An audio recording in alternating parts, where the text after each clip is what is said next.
Today's video is brought to you by Vinyl Moon. Vinyl Moon is the all-in-one deluxe vinyl discovery. Every month they press awesome music on beautiful colored records and send them right to your door. Join today with discount code Vinyl Eyezz to get 10% off. Hey friends, welcome back. So have you ever come across a record jacket that had a large hole punched out of it or a corner chopped off and sort of wondered what that was all about? Well, today we're going to explain why these records look that way, and I can assure you it's not because some rogue employee went a little crazy with a hole puncher. There is a more logical explanation. So we're going to get to that, but real quick before we do, today's song of the day is Stop and Smell the Roses by Mac Davis, which was the song of the day recommended to us from Robert Wagner Jr. in a nice letter that he sent to the P.O. Box recently. So thank you, Robert, for watching the channel, and if you have a suggestion for a song of the day as well, post it in the comments down below and you might see it in a future video. Alright, now let's get back to these mutilated albums. Now, why on earth would anyone do this to a perfectly good record? Well, basically it all boils down to one word: Overstock.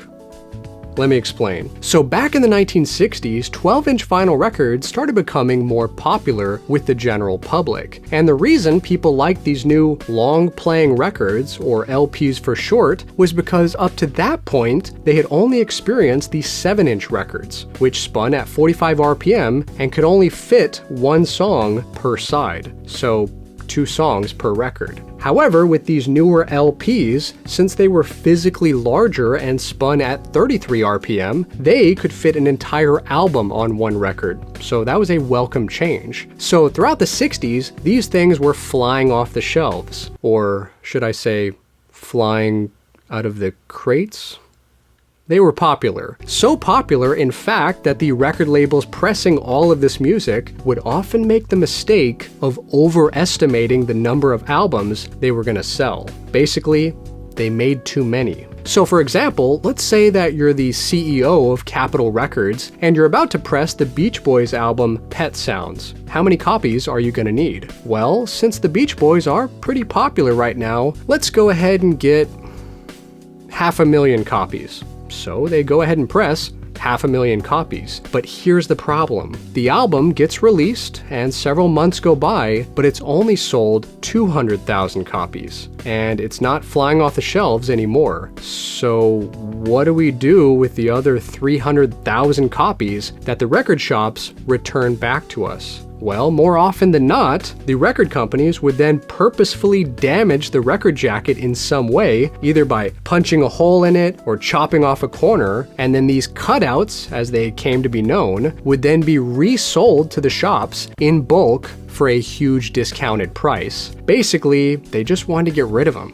And these cutout records could never be returned to the company again. So the record labels were essentially saying, they're your problem now. And that's the reason why a lot of record shops would have their bargain bins full of these kinds of records. Now, in a more limited aspect, the labels would also do this with promotional copies of records that they would send off to DJs and radio stations because they didn't want them to resell these records as brand new. So that was yet another reason they did this. Now, these cutouts have also been referred to as remaindered records because they were the ones left over, notch records because of the notch cut out of their corners, or my favorite, dump merchandise, because the labels would dump all of these overstocked records on someone else. Basically, no matter what you want to call them, they're secondhand records and are forever destined for the bargain bin. And speaking of that, even today you'll still be able to find these records in the discounted areas of your local shops. However, it's important to note that the musician and the record label don't make anything if you buy one, but it does help the shop you buy it from. So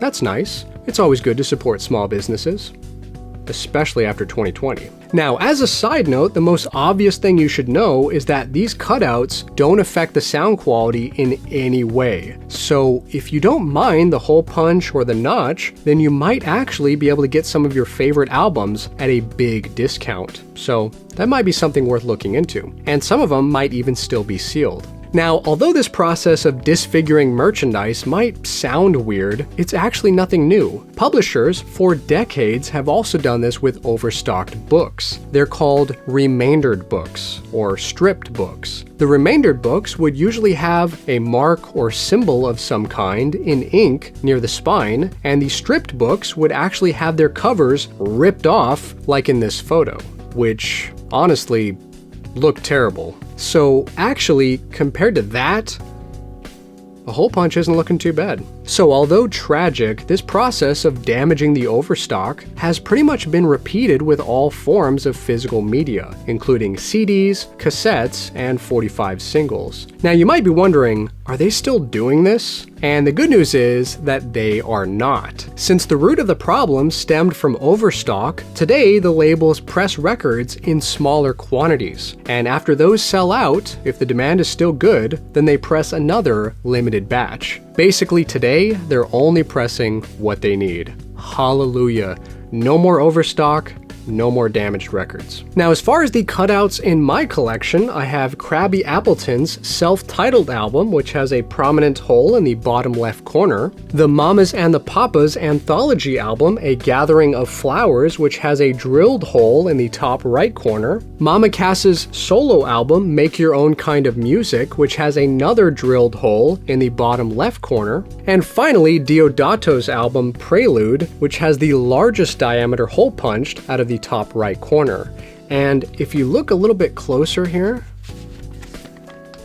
you can even see where the hole punch took out a portion of the inner sleeve as well. So that's actually a good way to tell if you're getting the original inner sleeve that came with the album, if that sort of thing is important to you. Now finally, speaking of records, I want to give a huge thank you to all of y'all who sent me music in the mail recently. It took me a few months, but I finally opened everything up and I was blown away by all the awesome stuff you guys sent. So real quick, I want to give a special thanks to the following people: Nico from Germany, Dean Kobach, Rod Rogers, Robert Wagner Jr., Alex Hartman, Vincent Ricciardi from Elegant and Vintage Entertainment, Ryan Kolker, Sam Pocker, the band First Boy on the Moon, Holly Nixon and the band Low, the band Malk, and finally Yee T Records. Thank y'all so much for all this great music. Now, what do you think about these cutout records? Do you have any of these in your collection? Let me know down in the comments below, and if you love vinyl records as much as I do, then feel free to subscribe and hit that bell notification so you won't miss out on the new videos. And most importantly of all, friends, have a fantastic day, stay safe, and keep spinning that vinyl.